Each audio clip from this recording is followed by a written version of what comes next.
Hi everyone. I wanted to spend this time talking about the updates to my backyard projects. This video is especially for my Patreon sponsors and sharing how I'm using the money. This is a look at my backyard right now. You can see that snow has come early. In fact, about 3 weeks earlier than normal. And so the two projects are kind of on hold right now. What I'm going to talk about first is my weather station. This will more along the lines of being an update. So it's installed and it's mostly working. What I'm dealing with at this moment is the signal from the weather station sensor is having a hard time getting into the house. There's a few factors that influence it.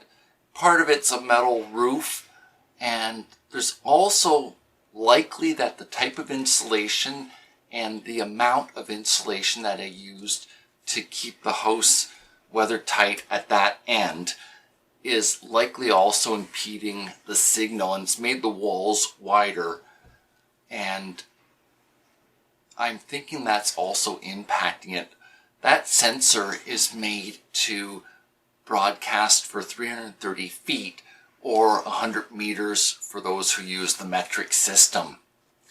So what I've got coming right now is called a signal booster. It's kind of like if you go shopping at a big box store and you connect to their free Wi-Fi, that will bounce to the next one, and it'll bounce to the next one, and bounce to the next one, and eventually the signal gets to where the main point is that it goes to the internet and leaves the building. So it's the same with the weather station. What this will do is bring the signal to the house, where I'm going to put it in a bedroom that's right next to the weather station. Then once it's in the house, it'll jump down to the receiver and the signal will be consistent, and I won't be getting some raw data or incomplete data that's corrupting the occasional automated report.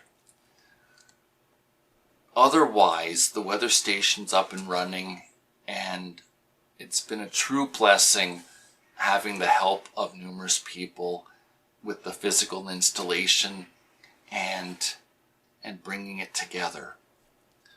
I did want to mention that over the past few weeks, I changed it over to be powered from the electrical grid.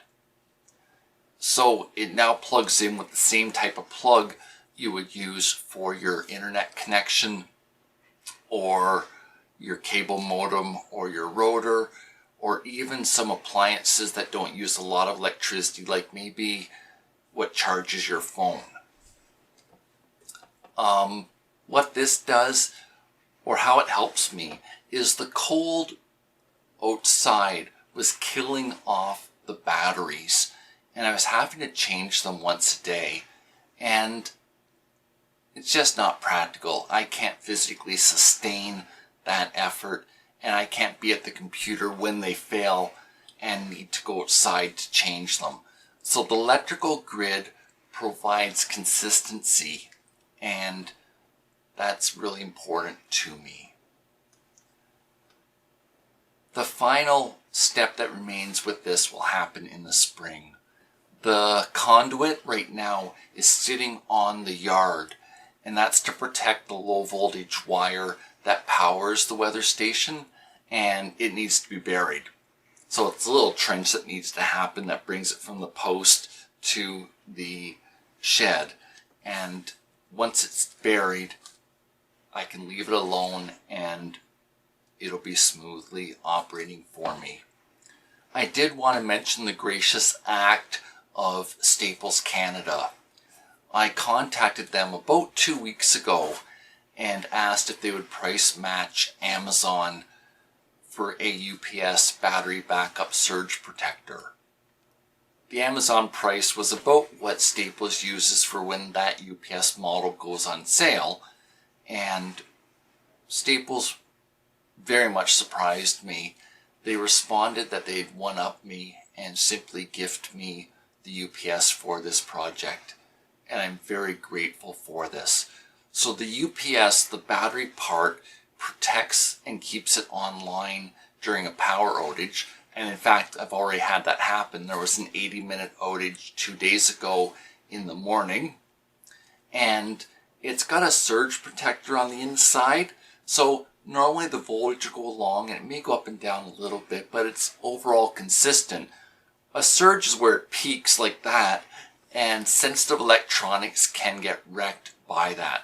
So the UPS sanitizes the electricity. It keeps it out on an even keel.